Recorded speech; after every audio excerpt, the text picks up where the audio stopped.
acknowledged, it won't be addressed. And if it's not addressed, there will be no progress. So that's also the point of this. What may I just ask, or just we'll let anyone else who wants to comment, you know, they can do that right now. Just raise your hand and we'll acknowledge you and bring you in.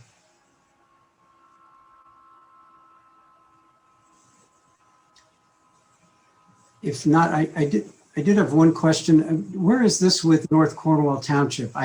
You know, at the front end, I know you filed a police report, I think. I mean, I know, I recall that you did that, but I never hear what their resolution was or how they. Well, you know, the night that it happened, our neighbor Ann Hopple and her husband, Ann, you know, was the one who saw the fire. So her husband called, you know, 911. So we had the fire department and police respond to the scene. And in talking to the officer at the scene, we said, you know, it's obvious, you know, this is arson and this is a hate motivated crime. And we also had personal discussions with Police Chief John Leahy of North Cornwall Township. And both John and I, you know, in separate conversations with him, you know, explained, you know, what we had been experiencing since we had put out our Black Lives Matter sign, Martin Luther King sign, and then of course our, you know, Biden-Harris banner. And so we were quite clear about how we characterized it and, you know, what it was. And, it, you know, specifically burning a raccoon. You know, coon is a slang term for raccoon, and it's also a racial slur for Blacks. So he had our statements multiple times. To tell you the truth, I was disappointed when I read the interview he did with Levtown, and, you know, was willing to speculate on maybe, you know, it was a prank, or maybe the raccoon, you know, was there already and somebody just decided to burn it. So I did have a conversation with him and we talked about that. And I told him I was disappointed. He wasn't really willing to, if he's going to speculate it about other things it could have been, why didn't he speculate that, you know, this is a hate crime, which he agreed the general public, if they, you know, reading about the account, a person would come to that conclusion. So I asked him for a copy of the police report. He basically said, we will never get it. So we don't know what is in the police report. He did tell me it's still under investigation. I don't know how actively they're investigating it, but he said you never know when someone might speak up or start talking about it, and maybe they would have some leads. The other thing he said his comment was, well, you're white, as if, you know, a white person couldn't be victimized for their positions or, you know, social positions or political positions, which, you know, we're white. So, you know, we're part of the privileged class. But that's what's concerning about this. Is it the reason that he didn't, or that he said that you were not able to get a police report is because it's not concluded, or you're just not entitled to it? What was? Well, yeah, he said basically, he said we will never get it. And so I decided, I went ahead and did submit a right to know request just to get his formal response. So basically what it says is, the denial is based on the following: PSP versus Office of Open Records, criminal investigation records are wholly exempt from disclosure under the right to know law. And then he gives the section. It's a very short letter. So, which is disappointing.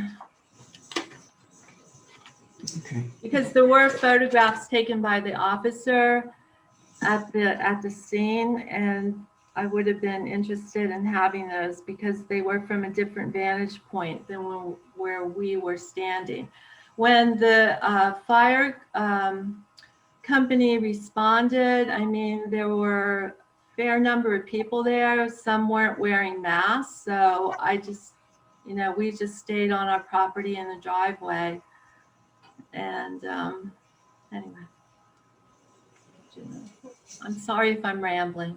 No, if you don't mind, only because I don't know if there's a charge for a police report or what. I'd like to, maybe I'll stop by and talk to the chief and see if there isn't any, that's unusual.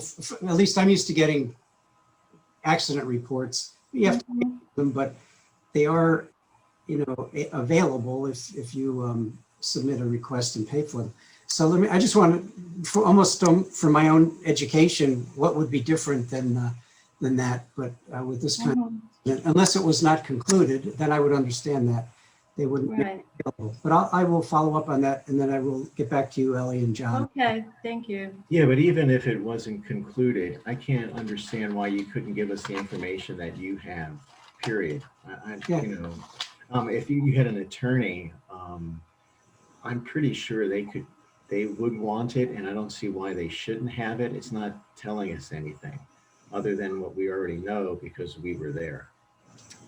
Yeah, I guess, the reason I think it's important to see the report is because of his public statement in not even bringing up the fact that, it was a hate crime.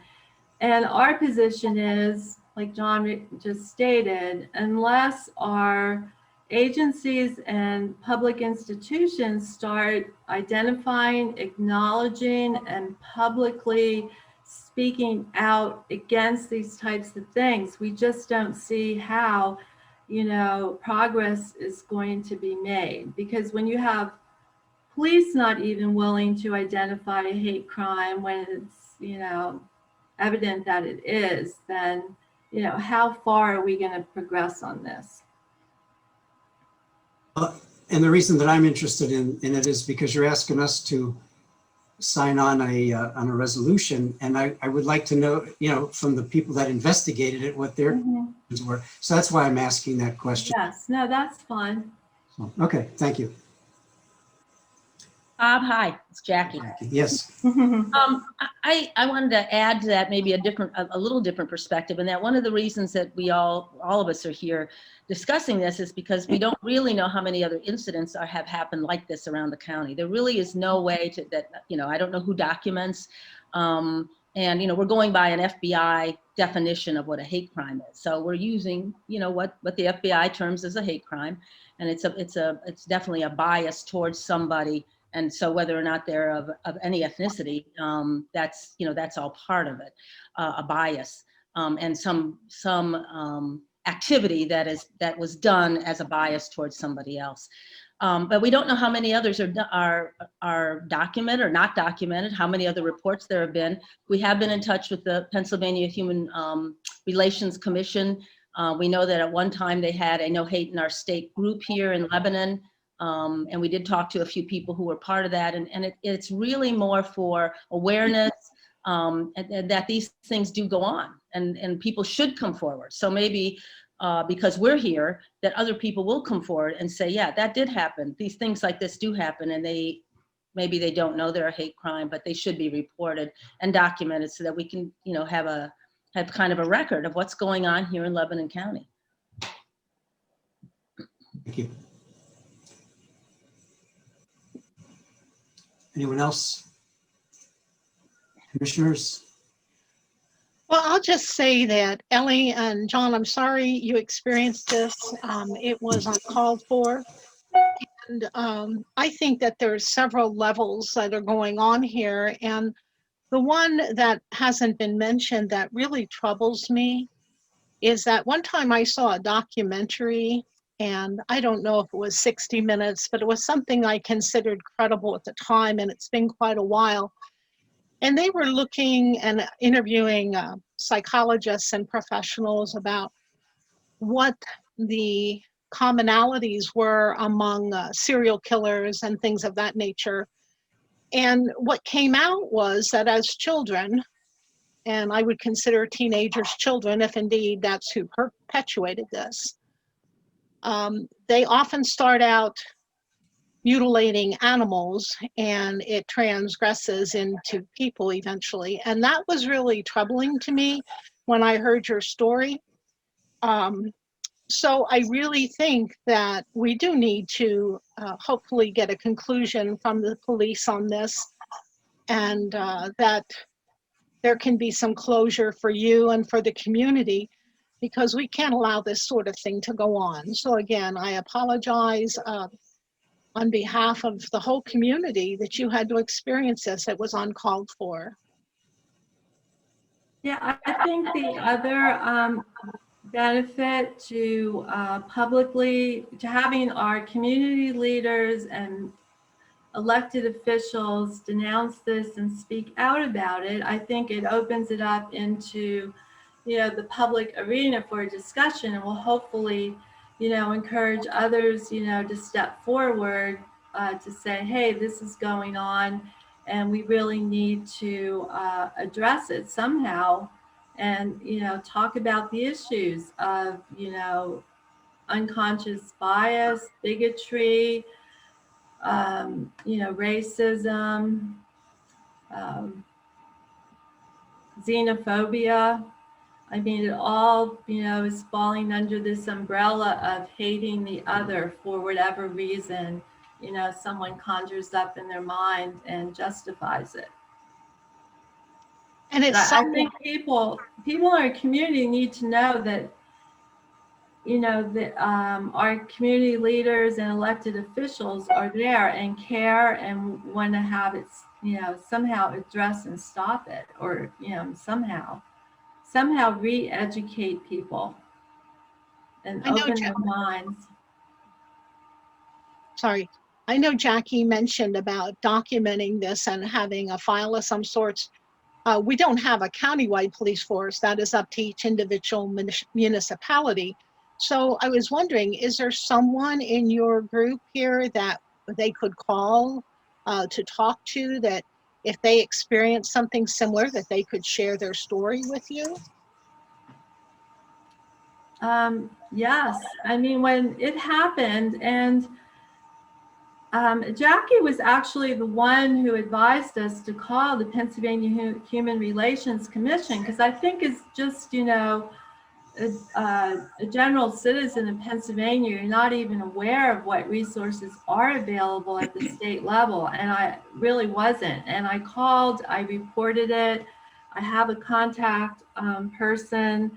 He told me about the programs that the Human Relations Commission has made available to communities who are, experiencing, heightened racism or any kind of, issue involving that. So they have advisory councils. Lebanon actually did have an advisory council. It was chaired by Lori Bowersox. It disbanded 2 years ago.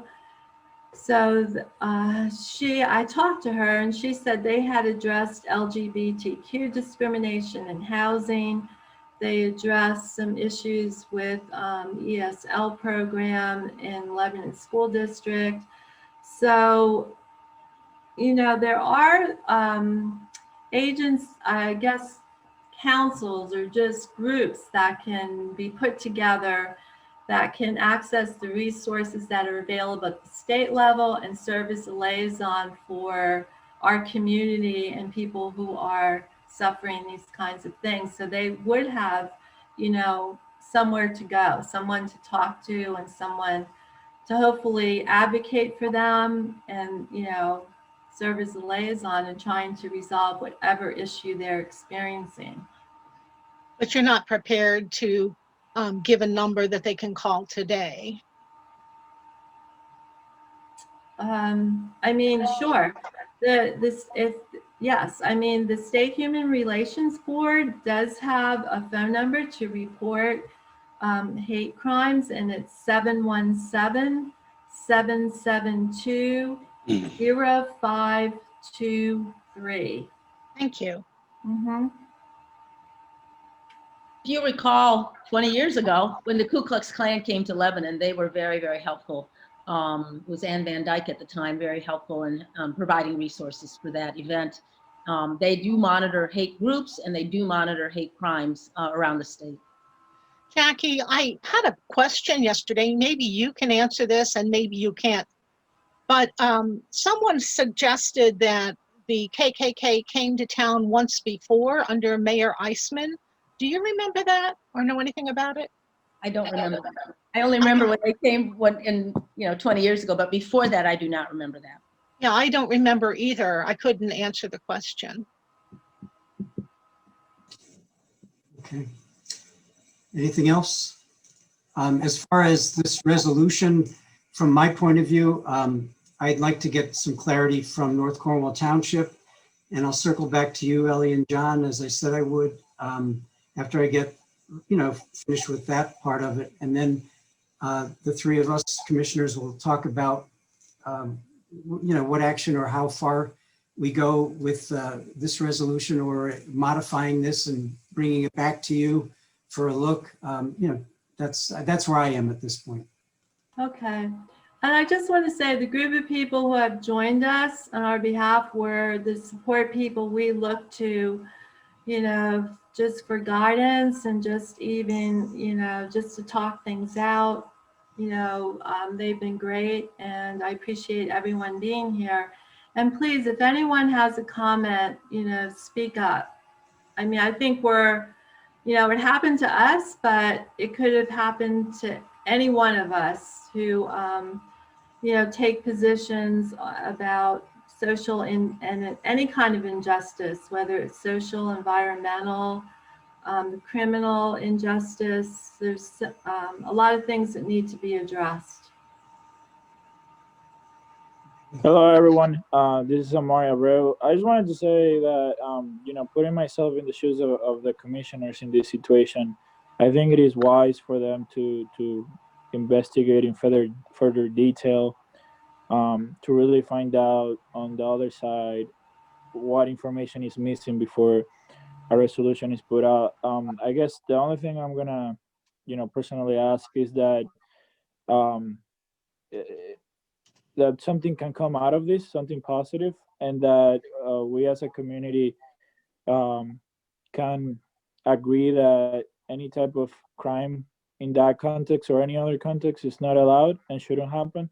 But I just wanted to say thank you to the commissioners for taking the time to listen and just be here with us. So thank you. Welcome. Yeah, I wanted to say the same thing, Mike Schroeder in South Danville Township. Thank you for hearing us this afternoon. The one thing that I'm puzzled by, well, many things, but one of the things I'm puzzled by is why the police report is being withheld. I thought police reports were public information. This is sort of news to me. Can you clarify how police reports are treated? I only have my own experience that I can share. When I had my fire, I think it was 2011, there were 4 investigations done. One was by the insurance company, and one was by the local fire commissioner, and one was by North Lebanon Township Fire Company Chief, I believe, and the last one was done by the Pennsylvania State Police. And there were conflicting answers, but the ones that were closed, I was able to obtain copies of. The one with the state police, I was never able to get a copy of. And I only could conclude that was because they left it open in case some new evidence came forward.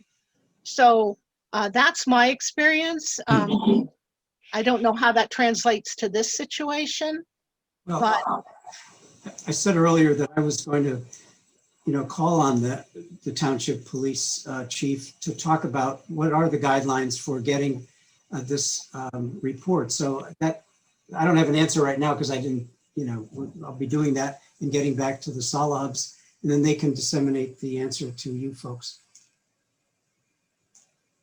Thank you. May I just make one quick comment to that? The only thing I can come up. Yeah, and the other thing, Bob, is I'm sorry. Go ahead, Jamie. I was just going to suggest that potentially, and I'm not, this is my bailiwick, but I think that I heard that it is still considered under investigation, and that might be the reason that it is, still kind of an active document, but that's only a guess. I think once things are closed or they become part of the court record, then they're public, but it might be that while under investigation, they're not. I know that's the case with the right to know law, so I'm just offering potentially an explanation there. And if that is the answer, then I will try to get a timeline from them as to when they think it'll be concluded. I was even interested in just getting a copy of the photographs that were taken, because the photographs I have were from the perspective of us standing in our own driveway, and the officer was in the street and took it from the other direction. So I was interested in, it looked like he was capturing our Martin Luther King sign with the, the burned animal. So, but anyway, I guess it's all, I don't know if it's all, if they can be separated out, but according to him, he wasn't willing to release anything and told me we would never get it. So even if it was closed, which seemed curious, but. Well, I just would like to attempt to get something, and I'll ask about the photographs, but okay. I don't want to proceed or committing something to writing that I'm going to sign unless I know, where the investigation has led, and I think it's fair to allow for time for that. So are you saying that there's reluctance to sign on to a statement that it is a hate crime unless the police report states that, or? I'm not saying any, I'm not no? responding, no, because I don't, Okay. this is a first look. I want to be able to go as far as I can with understanding the whole picture, I guess. Okay, all right. Anyone else? Yeah. Yeah, I just wanted to say, as John and Ellie's neighbors and being the one who discovered the fire, the thing that was most disappointing to me was, the Lebtown report that came from Chief Lee. I feel live in a pretty safe community, but I have 2 teenage boys, and this has certainly created some anxiety in my home. And the Lebtown report really reference anything towards what was pretty obvious, had occurred. And so I would, appreciate the follow-up, and I certainly appreciate you allowing us to come today. Thank you. You're welcome. All right. Okay, if there's nothing else for today, I don't see any hands raised, so we'll be concluding this part of our afternoon workshop. We have another one coming up, so we'll say goodbye, and I will follow up with John and Ellie. Okay. Thank you Thank so you. much.